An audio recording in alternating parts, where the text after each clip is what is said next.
When you talk about faith, you have to really define what that means biblically, because there's a lot of people, if you ask them, are you a person of faith? They will say, oh yes, I'm a person of faith. I'm not an atheist. I believe in a God somewhere out there. I don't really buy into the Bible stuff, but I believe there is a God. I do believe that. I don't think that it matters how you get to him. A lot of times people will say they have abstract faith. A faith that it really, it has no definition, it has no manifestation. It's just, he's out there, they call him the man upstairs. Let's not limit him to Jesus, and let's not limit him to, there are many gods potentially, and however you worship, you get to the real God through any religion or vehicle that you try to take. And, they believe in a faith. They believe in something out there somewhere. Like spiritualists, people who use New Age crystals and things, burn incense to statues, and they believe in a God out there. Like psychics, they have abstract faith. They believe there is a spirit being that comes and empowers them to tell the fortune. Yeah, there's a spirit being, all right. And tarot cards and fortune tellers and all of that. That's a faith.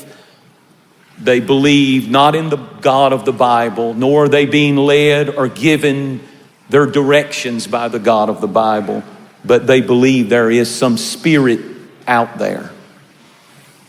And so that's an abstract faith. And then there's one that's a little bit closer to where it needs to be. And that's like a structured faith. By that I mean a ceremonial faith. They believe because they were raised in church.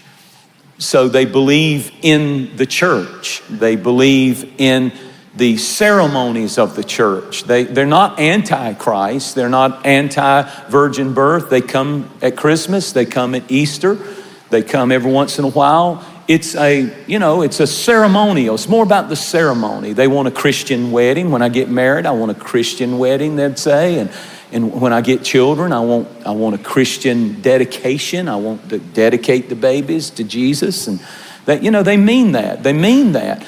But it's not something really that they have, that they nurture, that they feed in their own life. It's what Mama and them raised them in. It's what the church, we went to the Baptist church or the Catholic church or the Methodist church or the Pentecostal church, and that's how I was raised. And I believe in that stuff. Ceremonial faith.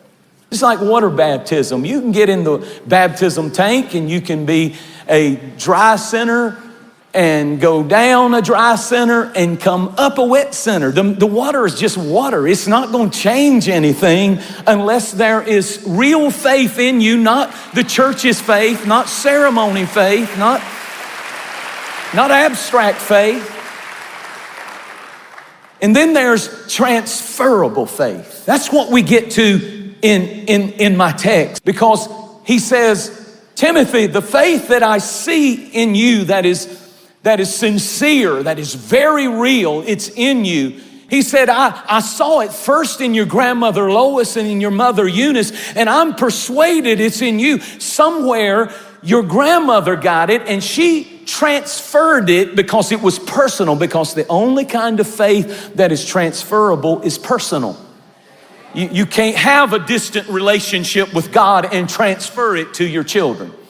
You cannot have a lukewarm relationship with Jesus and pass red hot fire passion for Jesus to your children. The only faith, according to this text, that can be transferred is faith that is personal first with grandma. And when grandma gets it, then Daughter can't go off grandma. Daughter has to get her own personal faith. And then she passes what she is. She has a praise life. She doesn't go to church and sit around. She has a praise life and it gets transferred and the children have a praise life. She has a prayer life. The children have a prayer life. She has a consecration and standards and lives this thing and reads her Bible and loves God and loves people, and it's transferred. Only can you transfer not what you profess, not what you believe the church is right and what they believe. You can't pass any of that on to your children or your children's children. That's why we're fasting, because we're saying I need a personal faith that is transferable, not just to me, but to people all around me. This really weighed on me as a pastor and a preacher. I can only transfer to you what I am. Thank you so much for watching. Make sure that you subscribe to our channel so that you can get notifications on new posts and live streams. Be sure to share this video with a friend. You never know how you can send the Word of God right when somebody needs to hear it.